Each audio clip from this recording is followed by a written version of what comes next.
it's looking at the abuse of power and the manipulation of an innocent young mind having to who begins to follow this creed, if you like, that he thinks is meant to be good for all, but actually ends up being only good for the elite. And that's really, so we invent. That's rich. That's rich. That is fucking rich coming from him.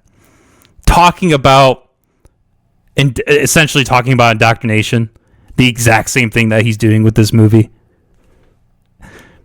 You can't make this up. Like, you literally just said that with a straight face.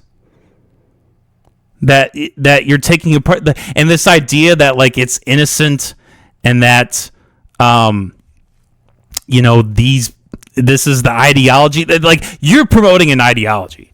Maybe not really, because we're going to go through the plot and it doesn't really make a whole lot of sense. Like, when you watch it, I haven't seen the movie, but from what I understand, it does seem like a really half-baked concept. But, like, the concept that he's promoting, like, that's still a concept. Like, it's not, like, he wants to live in this world of ambiguity, but that's just not life. That's not reality. You don't get to do that. Anyways, let's keep going. Entered a character, which actually is taken from later on in the book, when there's a scene a long way into the story where the young piglets of the next generation, who are now the elite, are separate from the rest of the animals, and they can barely remember the rebellion when all of the animals rebelled together. And so I decided to take the notion of this. What if you had a young piglet and see it through the eyes of this young innocent piglet, backtrack, put him into the story where all animals are equal, and then have him be sort of taken on this journey, a sort of journey, putting him in the driving seat, putting our young audience in the seat, the moral maze of what happens if you have two different people telling you two different things. Someone who's saying, Snowball, the character of Snowball, we're doing this all together, and Napoleon, who is charismatic, funny, witty, leading, gaseous, flatulent. Yeah, and I hated the interviewer kept interrupting, but I like, again, this is also, it's almost hard to to really take this apart because it's all so half baked. But like, I don't know.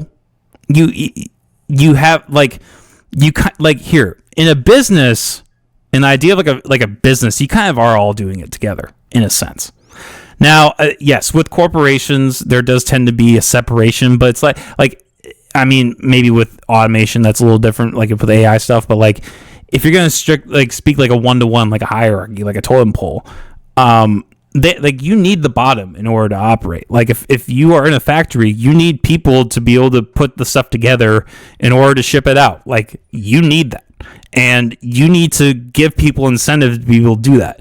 The government doesn't need to do that. They will take you by gunpoint, force you into that position, and the cost, if you don't do it, you'll be shot. Option A is far more preferable to option B. But he wants to act like, and I mean, I think in that it shows that he completely missed the point, where he said, was it like that? Like all pigs are, like all animals are equal, and the whole point of the book was that they're not. That was the whole point of the book. Some animals are more equal than others. Like that whole thing gets flipped on its face like almost immediately. But he's like, really, that's what you took away from it?